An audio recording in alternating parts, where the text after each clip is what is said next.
New this week from Marvel Comics, Blood Hunt issue number 5, written by Jed MacKay, art by Pepe Larraz.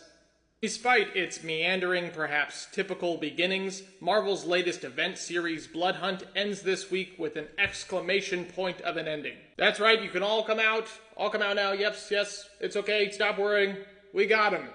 It's good. Blood Hunt is the culmination of multiple ongoing comic titles at Marvel, centralized on Moon Knight and Doctor Strange from Jed MacKay, to a lesser extent the Avengers as well, I guess, and Blade from writer Bryan Hill.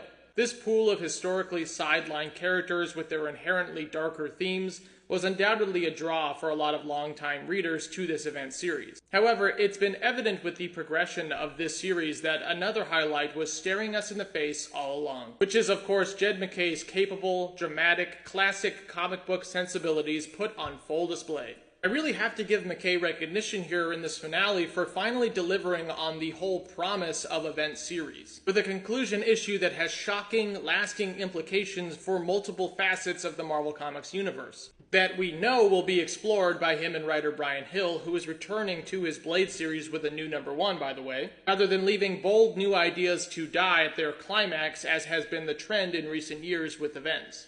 While I enjoyed and was a champion of recent event series like Empire, King in Black, and Judgment Day, it's difficult for me to point to their lasting effects in Marvel Comics history, despite their ambitious, momentary, broad scope.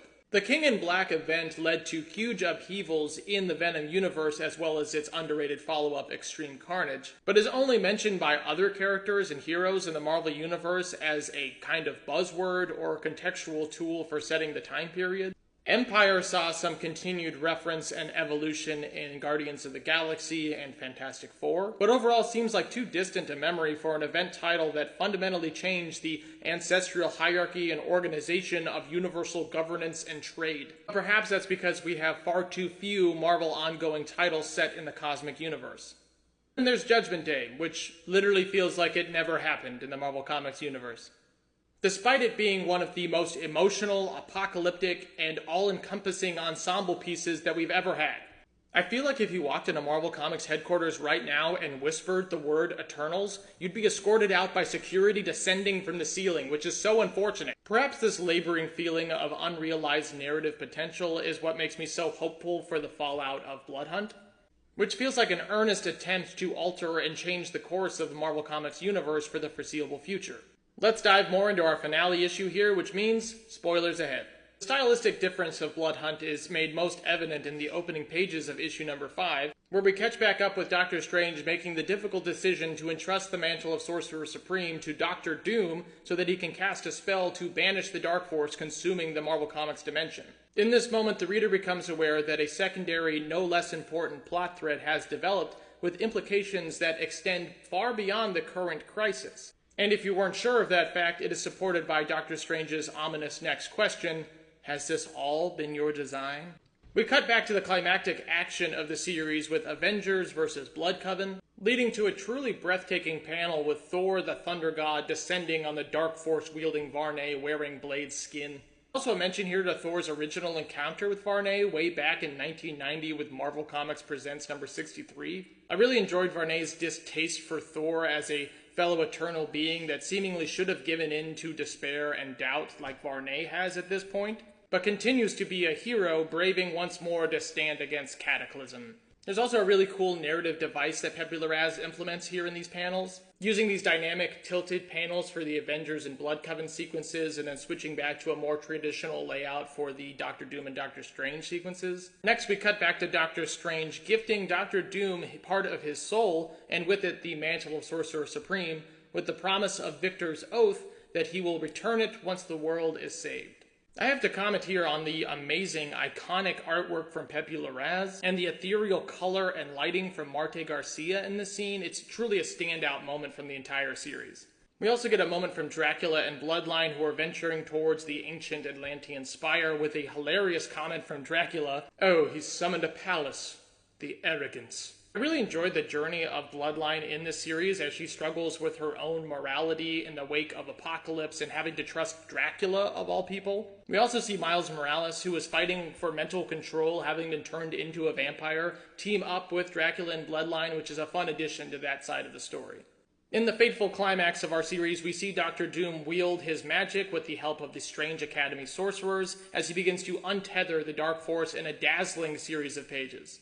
As well as Bloodline descending from the heavens to stab her blade through her own father's chest to stop Varney's ascendance. However, when this proves not to be enough, Miles arrives with a blade of his own as yet another bloodline to Varney, who personally turned Miles. Finally, the Avengers are able to rescue their wounded companions, and the Scarlet Witch is able to tear Varney from Blade's body and imprison him in a psychic cell.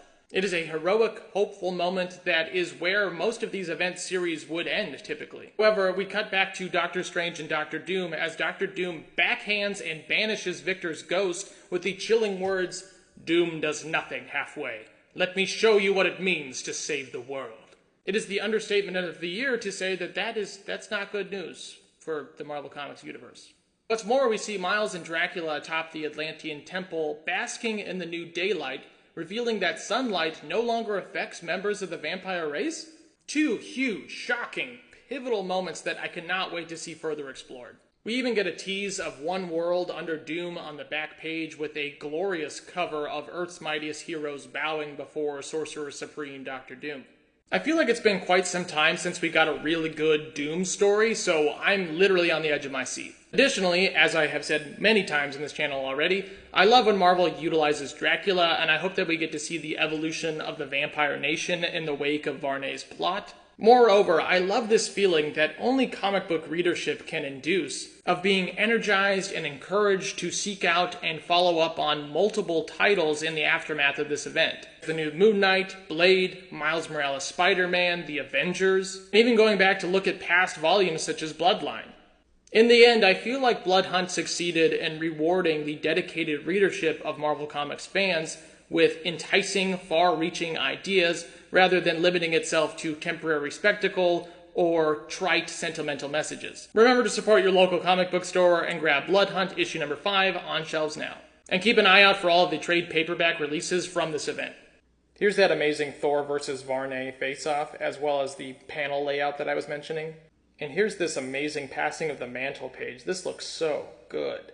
This is a small thing, but I don't really like the look of the cape on Dr. Doom here. I kind of wish that magically his whole outfit had turned crimson red or something. Moon Knight just casually strolling in, annoyed. Yeah, I'm back. Jesus. Why does this go so hard? This is such a badass final image, and it's something that you absolutely did not expect entering this series.